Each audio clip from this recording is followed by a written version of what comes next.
Monsieur Christophe Teu, bienvenue sur ABK Radio. Merci.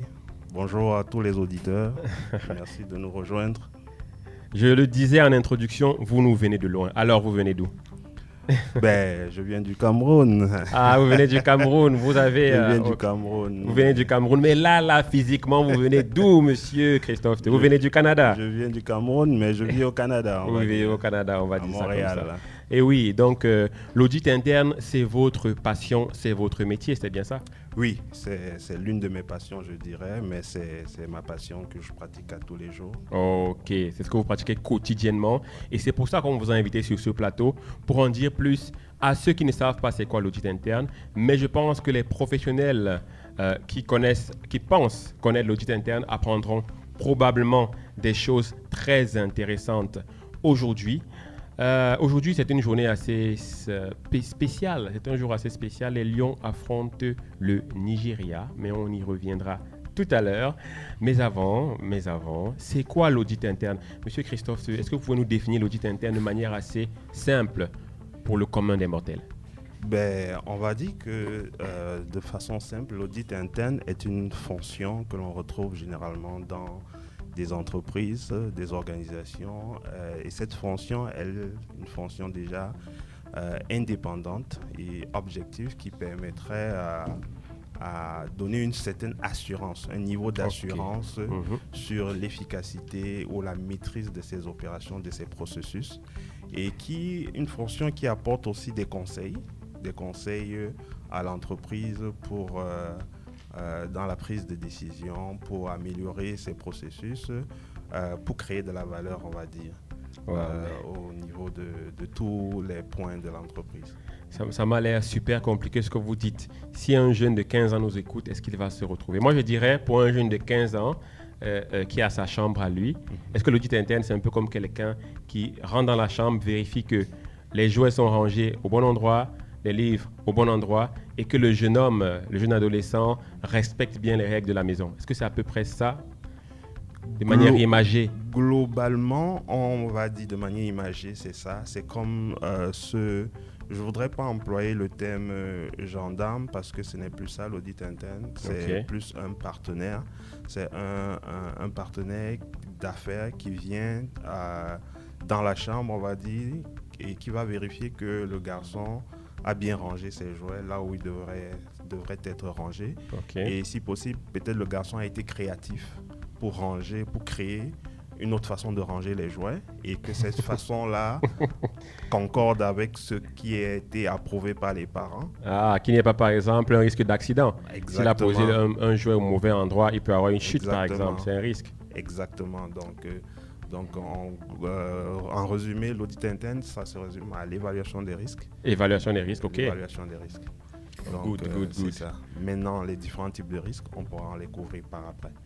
Ça, c'est très intéressant. Donc, mais quelles sont donc les missions, on va dire, les missions de l'audit interne pour peut-être comprendre encore mieux c'est quoi l'audit interne? C'est quoi ces missions? En termes de mission, généralement, l'audit interne a pour mission l'évaluation des risques à divers niveaux de l'entreprise. Mais surtout, il y a différents types de mandats que l'on retrouve au niveau de l'audit interne. C'est des mandats, on va dire des mandats d'audit opérationnel ou financier, ce qui permet au niveau de l'évaluation des processus opérationnels. C'est-à-dire, je prends un exemple, le processus d'achat, le processus de commande de l'entreprise. L'auditeur va évaluer ce processus-là et s'assurer que les risques mis en place, les risques qui ont été identifiés sont évalués. L'auditeur lui-même va faire son évaluation et à partir de son évaluation, il y a une phase de priorisation de ces risques et de s'assurer que les contrôles internes qui ont été identifiés, qui ont été implémentés sont efficaces afin de réduire le niveau de ce risque-là. Donc ça, c'est pour voir un peu à quel niveau l'auditeur interne intervient. Maintenant, il y a d'autres mandats aussi au niveau TI, pour les mandats d'audit TI. C'est le même technologie de l'information, c'est en fait l'informatique. Mais là également, c'est la même approche, C'est la même approche que l'auditeur va avoir, mais sauf que les processus vont changer de nature. Ce seront des processus TI. Ce sont des processus TI. Donc, tout ce qui est en lien avec les actifs informationnels, que ce soit les applications, les incidents en TI, les problèmes, les patchs, tout ce qui est gestion des données, gestion des accès, vulnérabilité. L'auditeur aussi interne va devoir les couvrir dans des mandats d'audit TI qui auront été identifiés par en avant. Puis maintenant, on aura des mandats divers, où l'auditeur interne, l'expertise d'auditeur interne va être demandée pour apporter son avis sur un certain nombre de mandats divers. Ça peut être par exemple pour le rachat d'une entreprise, pour la fusion d'un département. On peut demander à l'auditeur interne de passer et d'évaluer et de donner son conseil par rapport à ce type d'opération spéciale, on va dire. Intéressant. Donc, vous avez pris l'exemple vous avez dit qu'il y a 3 types de missions en audit. Ouais. Audit opérationnel. L'audit opérationnel qui consiste en fait à aller auditer des fonctions, comme la fonction achat, dont vous avez pris l'exemple. Ouais. Ça peut être également la fonction marketing ou commercial et ainsi de suite. Et après, on a l'audit des systèmes d'information, on va dire ça comme ça, je reformule un peu. Hein. Ouais. Et puis, des missions diverses. Oui. OK, voilà à peu près les missions de l'auditeur. Donc, quand l'auditeur il arrive aux achats, il regarde en fait les processus, les procédures d'achat. Si on a voulu, par exemple, acheter, je dis n'importe quoi, une marchandise, la matière première pour une entreprise industrielle, se rendre compte peut-être que l'appel d'offres a été bien fait, que la procédure d'appel d'offres a été respectée. Exact. Voilà, tu as dit, parce que toute procédure, comme la procédure d'achat, à chaque fois, il y a des choses qu'il faut faire et lui vient vérifier que ça a été fait convenablement au processus. Exactement. Donc, c'est pour ça que je tiens surtout à préciser que le thinking en matière de fonction est différent du thinking en matière de processus. Okay. Parce que ici, je précise encore que c'est les processus. C'est les processus opérationnels où on va retrouver les processus d'achat, les processus de stockage et tout ça. Donc, c'est un enchaînement d'activités pour atteindre un objectif précis. OK. Et dans les entreprises où il n'y a pas de procédure, comment vous faites alors? Comment vous travaillez? Non, il y a un processus, mais c'est juste que si les procédures ne sont pas documentées, oui. Déjà, ça fait déjà une observation qu'on va intégrer dans notre rapport. C'est ça déjà. Mais vous avez toujours des référentiels, quelles que soient les fonctions. Oui. Même si la procédure n'existe pas en interne, vous avez des référentiels. On a des référentiels. On s'appuie beaucoup sur les normes d'audit interne. OK. Les normes internationales d'audit. Très intéressant. Publiées par l'IAE, qui est l'Institut des auditeurs internes. Mais comment vous êtes tombé dans ça, dans l'audit interne? Qu'est-ce qui s'est passé pour que vous comment je suis tombé là-dedans? C'était un concours de circonstances. J'ai juste... dans ma carrière, après être sorti de l'ESSEC en 2007, 2008, j'ai rejoint le cabinet AAC, Afrique Audit Conseil Baker Tilly. Sans vous couper, vous êtes un pur produit de l'ESSEC? Oui, je suis un 2A, comme on dit. Un 2A. Je suis un pur produit de l'ESSEC de Douala. Et vous avez fait quelle filière en l'ESSEC? Et justement, j'avais déjà de l'attirance pour l'audit. J'ai fait justement... mon cursus, ma spécialisation à l'ESSEC, c'était audit et contrôle de gestion. Ah, intéressant. Audit et contrôle de gestion. Ce qui m'a prédisposé... Vous avez déjà les prédispositions. Exactement, qui m'a prédisposé à rejoindre un cabinet d'audit externe. Okay. C'est-à-dire je suis un commissaire aux comptes. Ah, ok. Il y a l'audit interne et l'audit externe. Effectivement. Donc, vous pratiquez déjà un peu l'audit externe en cabinet. En cabinet. Ok. Oui. Qui... était beaucoup plus focusé sur les états financiers, la révision des états financiers pour divers clients dans divers domaines. C'est une sorte un peu d'audit opérationnel. On va dire financier. Financier, oui. Okay. Beaucoup plus, puisque là, ça s'assure de la qualité de l'information financière qui est publiée en fin d'année par les grosses entreprises. Il faut que l'auditeur externe, c'est-à-dire l'expert comptable, vienne réviser et s'assurer de l'intégrité et de la qualité de l'information. Donc, le cabinet où vous travaillez était, on va dire, commissaire aux comptes de plusieurs clients. Mais parfois, c'est comme ça, pas bien fait. Ben, effectivement, parce que c'est une lourde responsabilité. Ok. C'est une lourde responsabilité. Ils sont engagés. Ils sont engagés effectivement lorsqu'il y a du faux, les choses ne sont pas claires. C'est une lourde responsabilité. Sur quoi ça prend beaucoup d'années d'études pour être expert comptable et on va passer par, je crois ici au Cameroun, c'est l'ONECA. L'ONECA. Oui. Donc, effectivement. Donc après le cabinet, vous avez découvert l'audit interne, vous l'avez dit. À la suite de ce cabinet, c'était où? Donc, à la suite, après 2 ans et demi à Afrique Audit Conseil Bekatili de M.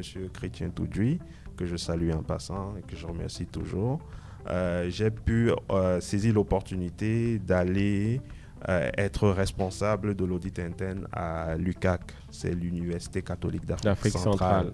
À Yaoundé. Donc, à Yaoundé. Okay. Donc, c'est là où j'ai commencé mes premiers pas en audit interne et j'ai été vraiment piqué. J'ai été piqué parce que c'était vous êtes tombé amoureux de l'audit interne. Très, très intéressant. Pourquoi? Parce que je suis arrivé où il fallait tout mettre en place et avec l'appui du conseil d'administration, puisque j'avais la chance, l'opportunité de reporter directement aux membres du conseil d'administration où il y avait un comité d'audit qui siégeait régulièrement et où je venais présenter les résultats de mes rapports d'audit.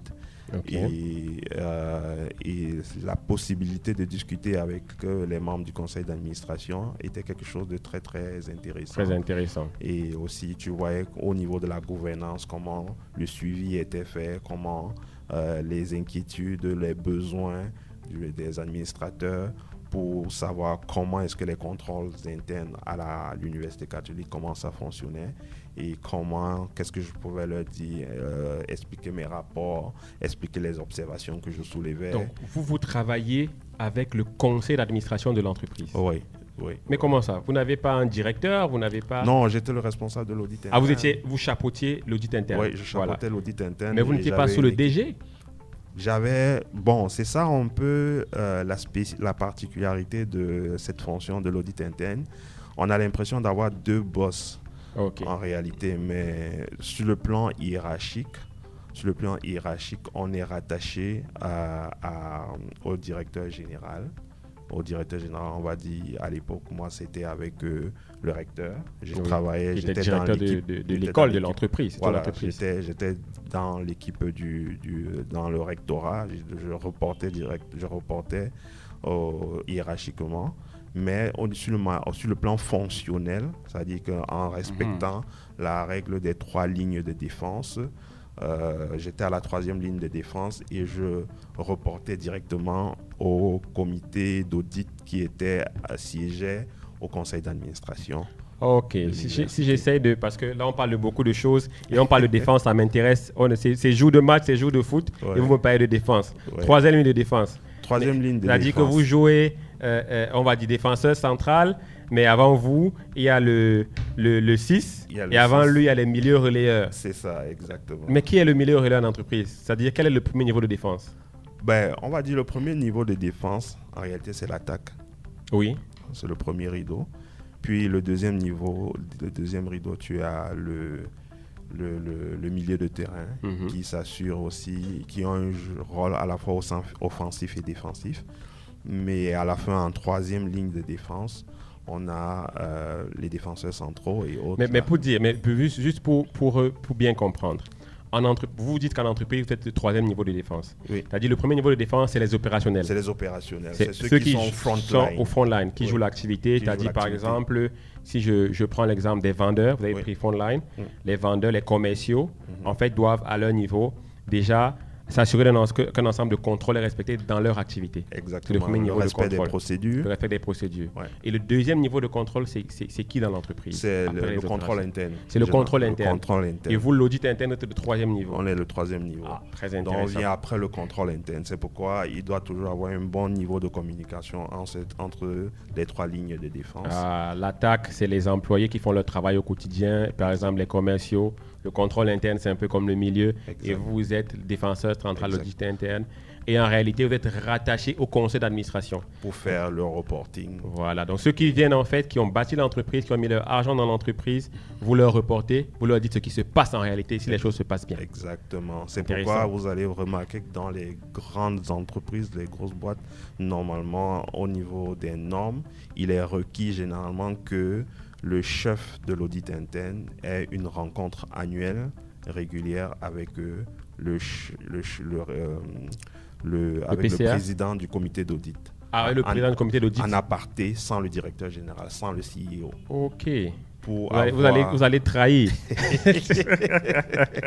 Vous allez trahir ce qui se passe. Comme on dit chez nous, vous allez trahir. Ça permet de... Il faut ça. Ça, c'est les normes. Il faut des gens indépendants qui peuvent dire les vérités à ceux qui ont bâti la boîte. Exact. Ça fait partie des pratiques de bonne gouvernance. Des pratiques de... Mais nous, on n'aime pas ça beaucoup. Ah, bon. Je ne vais pas finir ma phrase. Mais justement, pourquoi il y a des... Je comprends mieux pourquoi, dans certaines entreprises, il n'y a pas de département audit interne. Parce que le CEO veut faire ce qu'il veut, en fait. C'est-à-dire celui qu'on a mis là à gérer, il veut faire ce qu'il veut. Donc, Mais ça peut aussi être de la méconnaissance de la fonction. Ça peut être aussi la méconnaissance, mais généralement, humainement, l'homme n'aime pas beaucoup se faire contrôler. Oui.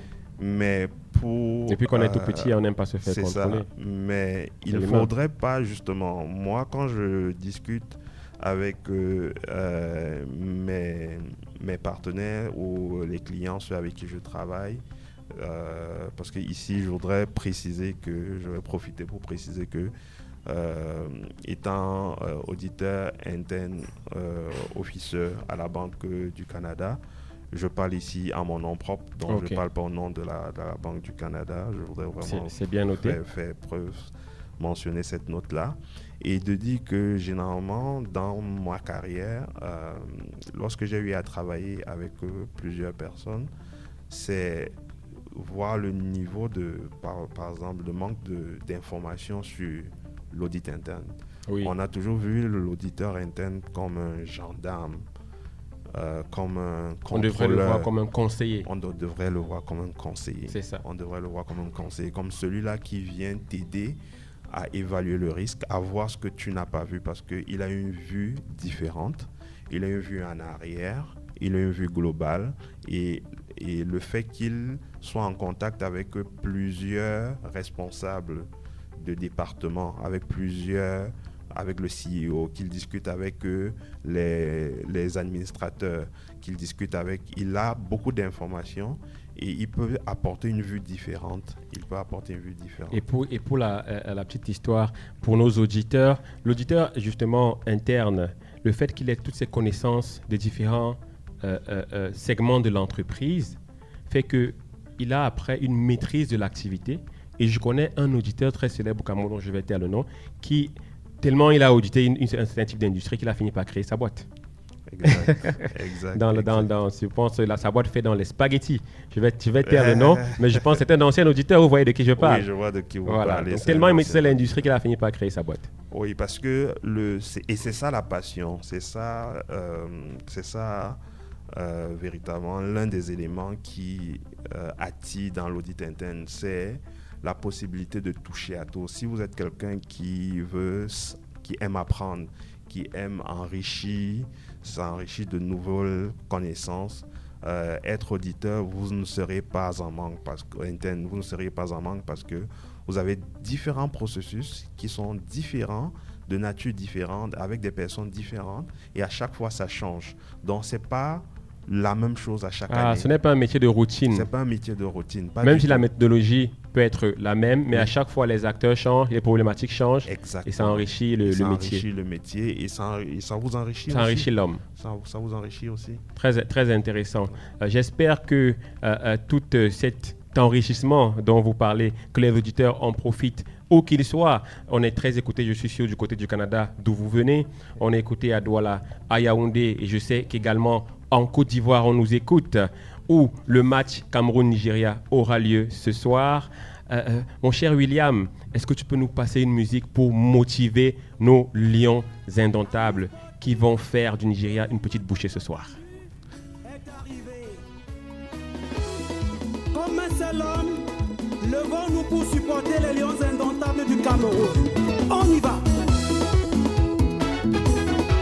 Allez les lions, bravo, soyez toujours champions. Les pieds de la tête, dominez cette compétition. Montrez au monde que vous êtes indomptables. Allez les lions, bravo, soyez toujours champions. Les pieds de la tête, dominez cette compétition. Montrez au monde que vous êtes champions. Depuis 1982 à cette année, pas trop d'éditions de manquer.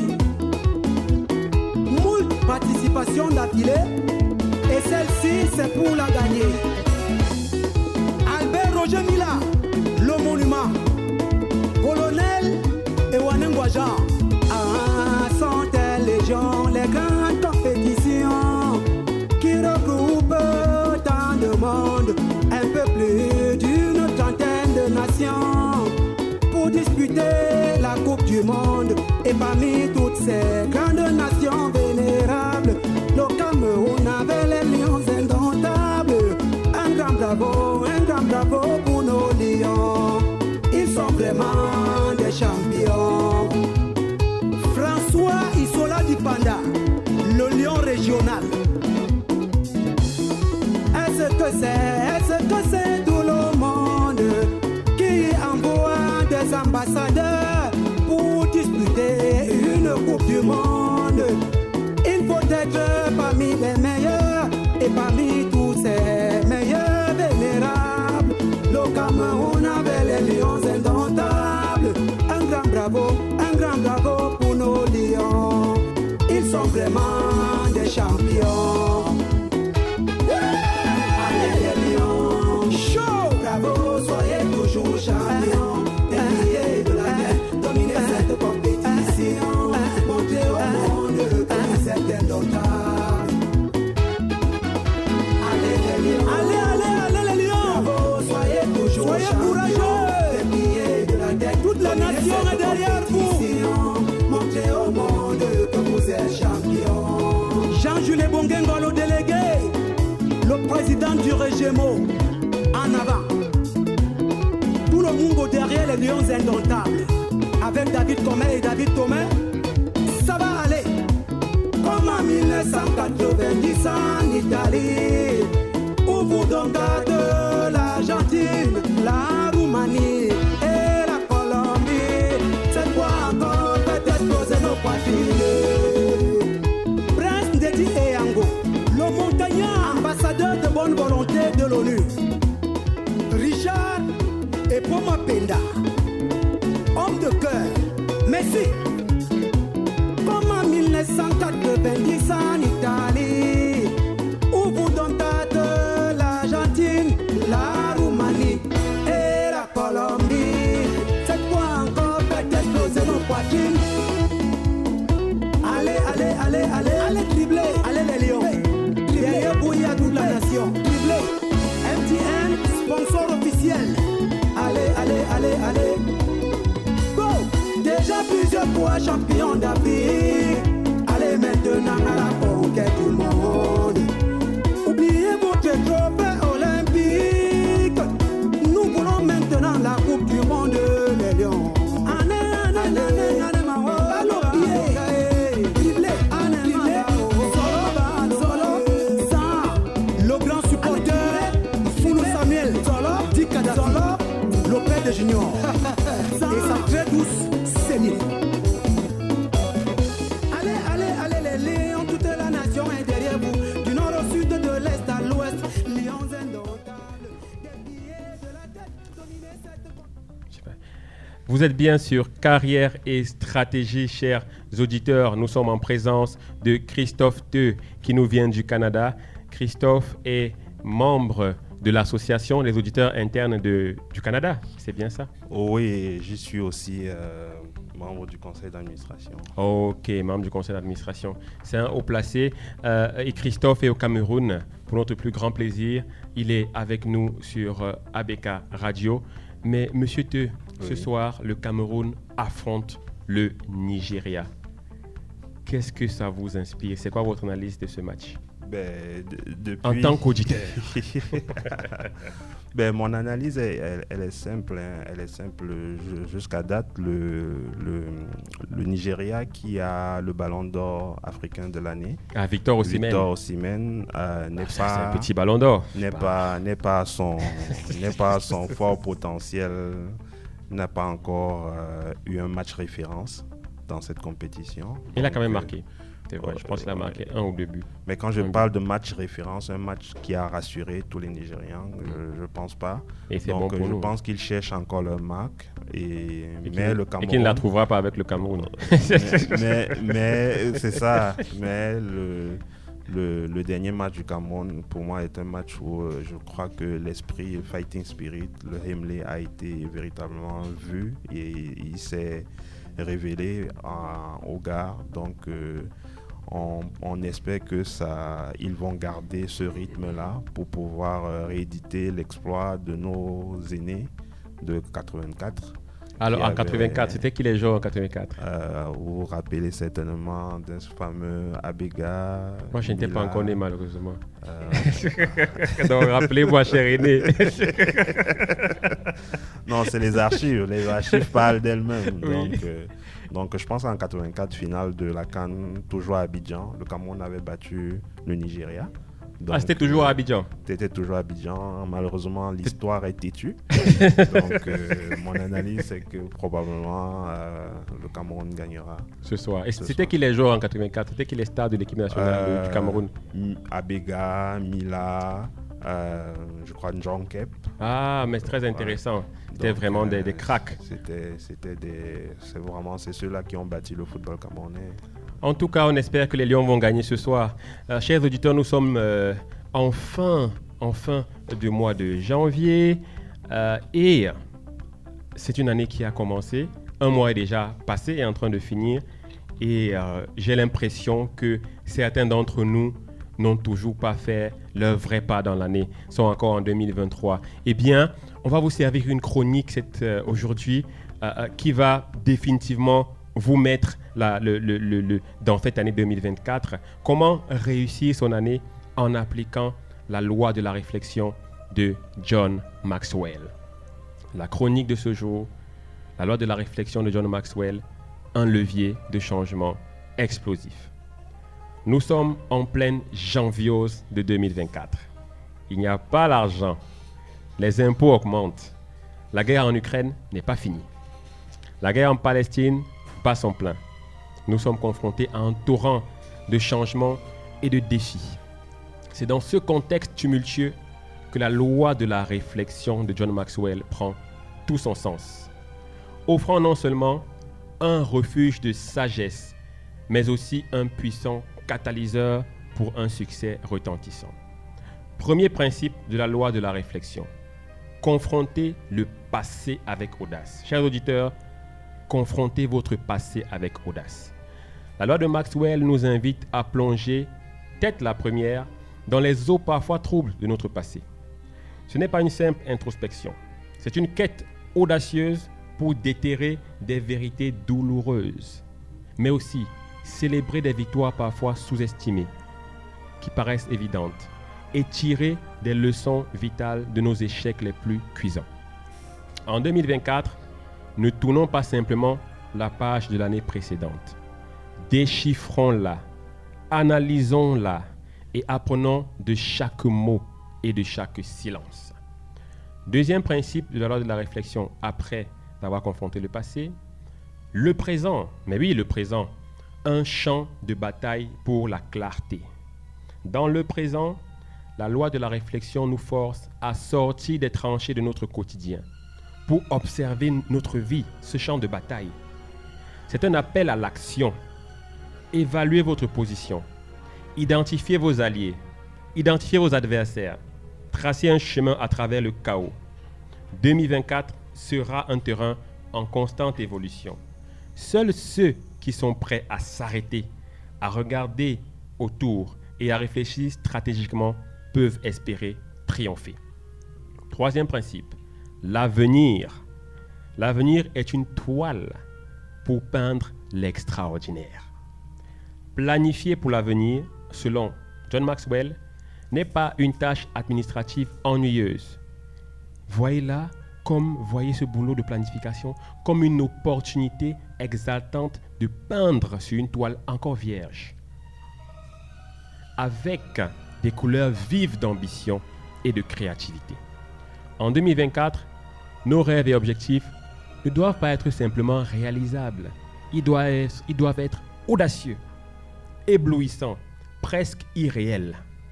Utilisez la réflexion pour tracer un chemin non pas vers la destination la plus sûre, mais vers la plus extraordinaire. 4e principe, patience et persévérance. La patience et la persévérance sont les armes secrètes de la réussite. Maxwell n'enseigne pas une patience passive. Ah ben non. Au contraire, il s'agit d'une patience stratégique, celle qui vous fait avancer millimètre par millimètre vers votre objectif, armé de persévérance inébranlable. 2024 sera une année de défis inattendus. Ceux qui réussiront seront ceux qui, patiemment, mais avec détermination, continuent d'avancer malgré les tempêtes. 5e principe, expérience et relation. Il ne s'agit pas que de vous. Expérience et relation, les joyaux de notre quête. Dans un monde où la technologie nous connecte et nous isole à la fois, Maxwell nous rappelle que nos expériences et nos relations sont des joyaux à chérir. En 2024, chaque interaction humaine, chaque échec, chaque succès doit être vécu pleinement, embrassé passionnément. Ce sont ces moments et ces connexions qui enrichissent notre voyage et donnent un sens à notre quête. En conclusion, la loi de la réflexion de John Maxwell n'est pas un doux murmure conseillant la prudence. C'est un cri de guerre, chers auditeurs, pour ceux qui cherchent à transformer radicalement leur vie. C'est un appel à l'action, à la réflexion, à la compréhension et à la transformation audacieuse de nos vies. Alors, engageons-nous dans cette année avec une réflexion profonde et un courage indomptable, prêt à faire de 2024 une année d'explosion de succès et de bonheur. Alors, monsieur Te, j'espère que vous avez apprécié le coucou aux lions indomptables. J'ai voulu dire Amen. Mais alors, quel est votre pronostic pour ce soir, pour nos lions indomptables? Je dirais 2-1 en faveur du Cameroun. 2-1 en faveur du Cameroun. Eh bien, on verra si ça se réalisera tel que l'a dit monsieur Te, auditeur, mais aussi footballeur à l'occasion. Vous avez plusieurs passions, monsieur Te?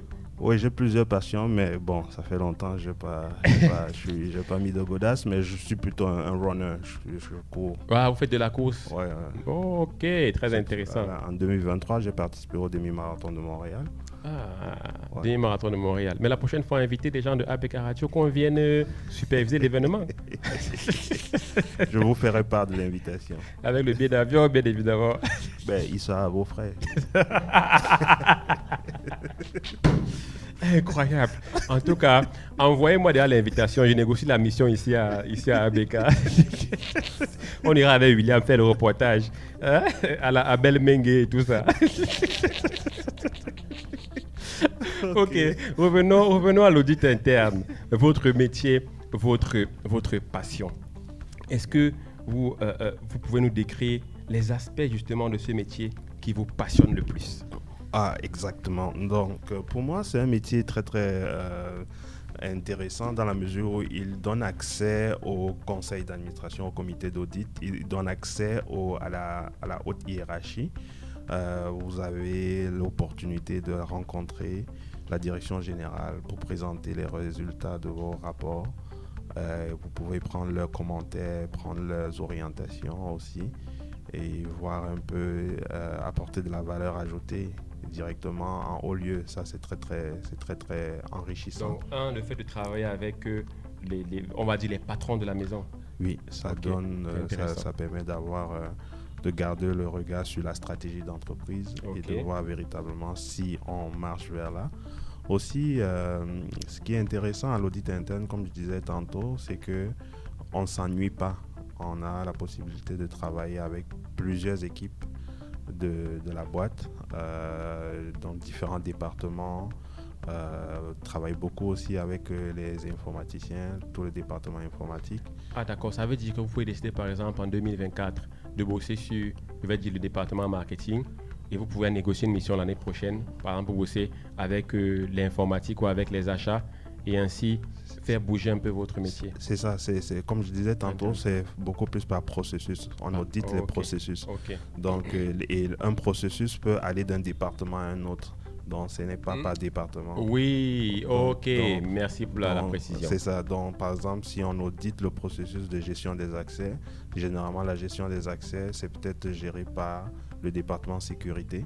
Les ressources humaines. Les ressources humaines. Donc, il y a plusieurs départements qui sont impliqués dans ce processus-là. C'est plutôt riche, hein, voilà, métier. Ce qui fait que lorsqu'on va aller demander l'information pour pouvoir faire nos tests, on va s'adresser à la fois à la gestion des ressources humaines, on va aller demander d'extraire par exemple le listing des employés qui ont accès, doivent avoir accès à telle application, doivent avoir accès à tel bâtiment, doivent avoir accès à entrer dans telle salle et tout ça. Et vous comparez ça avec l'effectivité? On compare avec l'effectivité, on compare avec, on va demander à tirer par exemple les logs l'historique des accès, qui est entré, qui a fait quoi.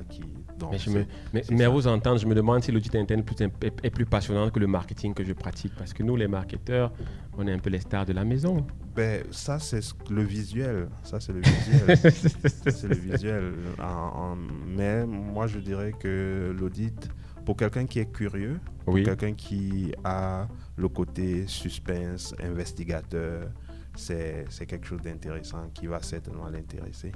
Suspect, un peu à la Sherlock Holmes. À la Sherlock Holmes, pour chercher est-ce qu'on a bien fait les choses, est-ce qu'on a respecté ce qu'on devait respecter, est-ce que la procédure a été respectée, est-ce que la réglementation a été respectée. Vous êtes des hommes, on peut dire que vous êtes quelque part des hommes de l'ombre très importants. Est-ce qu'on peut dire tout ça le monde est ça? important. Tout le monde est important. Tout le monde est important. C'est ça justement. Tout le monde est important. Même celui qui est à l'entrée du bâtiment est important. Chacun apporte son...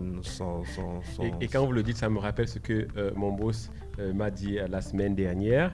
Il y a un président des États-Unis qui est passé à la NASA et qui a, après sa séance de travail, il a rencontré un balayeur dans le couloir. Il a voulu jouer au mec sympa, le président. Il s'est arrêté, il a demandé au monsieur, mais vous faites quoi ici? C'est quoi votre fonction ici? Et le gars lui a dit, je lance des fusées vers la Lune. Tout simplement. C'est-à-dire, le gars fait corps avec la mission de la maison. Même s'il est balayeur, c'est pour servir, pour permettre de lancer les fusées vers la Lune. Effectivement. Tout le monde a sa place. Et c'est ça. Tout le monde a sa place et tout le monde participe à l'objectif de l'entreprise. Donc, c'est ça. OK. Et donc, avez-vous des anecdotes croustillantes à nous partager de votre expérience, riche expérience auditeur? Il y en a certainement de bien bonnes. Ouais, il y en a des bonnes, mais celle qui m'est venue tout de suite, c'était justement, on est jour de foot, ça va aller dans le même ordre d'idée. Vous savez, quand vous êtes auditeur, vous commencez un mandat, vous envoyez la lettre de mission pour aviser déjà les clients que vous allez passer à partir d'une certaine date pour commencer la planification de votre audit. Et généralement, en période, à l'étape de planification, il faut chercher l'information pour comprendre le processus, comment il fonctionne, qui intervient dans le processus, est-ce qu'il y a des politiques et procédures déjà existantes en place et tout. Il faut donc aller rencontrer les personnes, les parties prenantes, les owners du process pour pouvoir obtenir ces informations-là. Donc moi, je pense que c'était il y a 2 ans. C'était sur un mandat, on va dire un mandat de conformité, où il fallait un mandat de conformité. Et puis, même pas il y a 2 ans, c'était une histoire un peu... On va pas préciser la date là, c'est vraiment plus ancienne. Et le collègue qui était supposé me donner l'information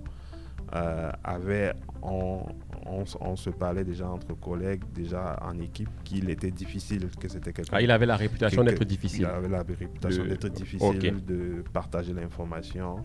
Donc celui que vous partiez, on va dire entre guillemets audité, avait la réputation d'être difficile. De partager l'information et tout. Puis quand moi j'ai pris rendez-vous avec lui, il a accepté le rendez-vous. Et puis quand on est rentré en meeting... Vous saviez que ça allait être compliqué, hein? Je me disais... Vu sa réputation. Oui, je me disais que ça devait être difficile pour qu'il lâche le morceau, qu'il donne l'information. Parce que des fois, il vous promet de vous donner la documentation, il ne vous donne pas. Puis on s'est mis à discuter en début de meeting. On a commencé à parler de football. Parce qu'il m'a demandé de quelle nationalité j'étais. Et j'ai dit, je suis Camerounais. Et j'ai prononcé le mot magique, je suis Camerounais. Le mot magique. Être Camerounais, c'est un mot magique. Et là, je suis d'origine camerounaise. Et là, il dit, Samuel Eto'o. Ah oui, je connais Samuel Eto'o. Je dis oui. Il me dit oui, je connais très bien, j'aime le foot. Il a joué à Barça et tout. Puis là, on s'est mis à discuter de foot, des grands matchs d'Eto'o, comment il avait débloqué telle situation. Et puis on est devenus amis comme ça. Et on est devenus amis. Et la documentation, il me l'a donnée sans... Ah là là là là là là. Il me l'a donné sans problème. Vous avez débloqué le gars avec le football. Il me l'a donné sans problème. Donc, mais justement, on a parfois l'impression que les auditeurs cherchent toujours la petite bête.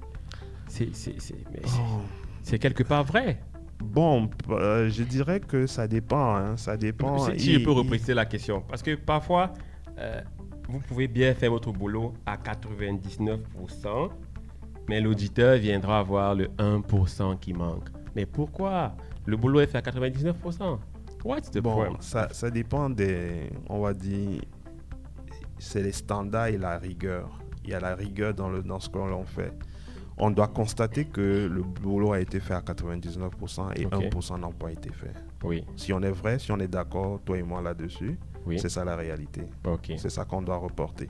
Maintenant, la façon de reporter par rapport à d'autres types d'observations que j'ai, est-ce que c'est pertinent? Il faut toujours analyser la pertinence d'une observation par rapport en termes d'incidence. C'est quoi en termes d'incidence? D'impact. D'impact. C'est-à-dire que est-ce que le 1% t'empêche de respecter une norme, de respecter une réglementation? Est-ce que le 1%, le non-fait là, c'est quoi le risque? Est-ce que, si ça ne doit pas, on va faire ce qu'on appelle, on donne des recommandations. Mais monsieur sans langue de bois, oui. Avez-vous déjà fait une mission d'audit et vous êtes rentré, vous avez dit, tout se passe bien? Sans langue de bois, monsieur T. Non, mais parce que le travail qu'on fait, on ne peut pas être partout. On ne peut pas être partout. À chaque fois, il y a toujours la majorité, tous les mandats que j'ai faits, en dehors des mandats de conformité, où ça doit être blanc ou noir, les autres mandats, il y a toujours des observations qu'on apporte. Mais pourquoi? Vous voulez dire que personne n'arrive à bien faire son boulot dans toutes les entreprises? Apporter une observation ne veut pas dire que vous avez mal fait votre travail. On est toujours dans un processus d'amélioration. On est toujours dans un processus de perfectionnement. Parce que nous, l'impression qu'on a, c'est qu'un auditeur ne doit jamais rentrer bredouille. Non, c'est pas ça. C'est l'auditeur, il apporte, on doit apporter de la valeur ajoutée à l'entreprise. On doit apporter des aspects peut-être que vous n'aviez pas vus et qui peut... que si vous remplacez ce processus qui est fait manuellement, vous l'automatisez par exemple, vous allez gagner 10 minutes, 1 heure par exemple. Quand il est manuel, vous le faites. En fait, vous ne faites pas l'audit contre la personne que vous venez voir dans les opérations, mais en fait pour l'entreprise et même peut-être pour cette personne, parce que demain ça peut me l'aider à bien faire son métier. Exactement. Donc, il faut voir les choses différemment. Il faut voir la chose comme l'amélioration du processus. L'amélioration du processus. Ça, c'est très important parce que si vous le problème, c'est que la majorité des personnes prennent ça personnel. C'est pas personnel. C'est pas personnel. C'est du contre, business. C'est que le business. On n'a rien contre c'est le boulot. Les différents responsables, les honneurs des process. Non, on n'a pas de différent avec eux. Mais nous, les normes nous exigent d'être rigoureux dans notre façon de travailler et de trouver des recommandations, des solutions face aux observations qu'on a soulevées et de s'assurer que le contrôle interne est efficace, de s'assurer que les contrôles internes qui sont implémentés correctement et sont efficaces. Donc, ça peut sembler être dur, mais à la longue, c'est gagnant pour l'entreprise dans la mesure où la mise en place de ces recommandations vont permettre de gagner en temps, de gagner peut-être d'épargner en argent pour des ressources additionnelles qui auraient été mises pour corriger l'erreur qui serait arrivée. Donc, il faut prendre ça dans ce sens. Intéressant. Et alors, est-ce que vous pouvez nous dire en quelques minutes comment pourrait s'organiser un département audit interne dans une entreprise, voilà?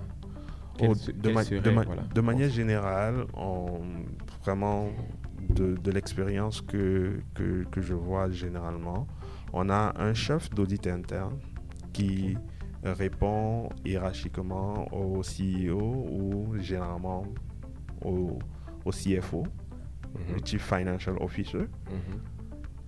Dans d'autres boîtes, c'est directement au CEO, dépendamment de comment ils ont organisé les choses. Mais il a comme vous l'avez dit, son indépendance est assurée par sa relation directe avec le comité d'audit.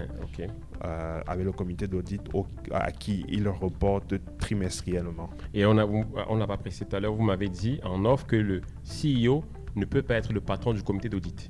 Non, le CEO ne peut pas être le patron du comité d'audit. Il y a une indépendance. Non, c'est une indépendance qui doit être toujours effective.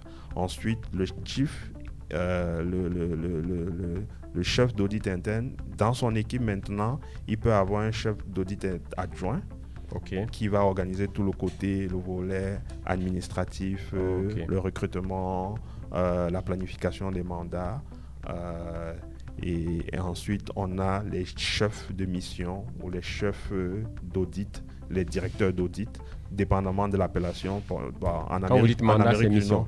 Mandat, c'est mission. En Amérique du Nord, les appellations sont différentes, mais vous allez avoir des managers d'audit ou directeurs d'audit qui vont avoir un portefeuille de mandats à livrer. Ça peut être 10 mandats à livrer annuellement.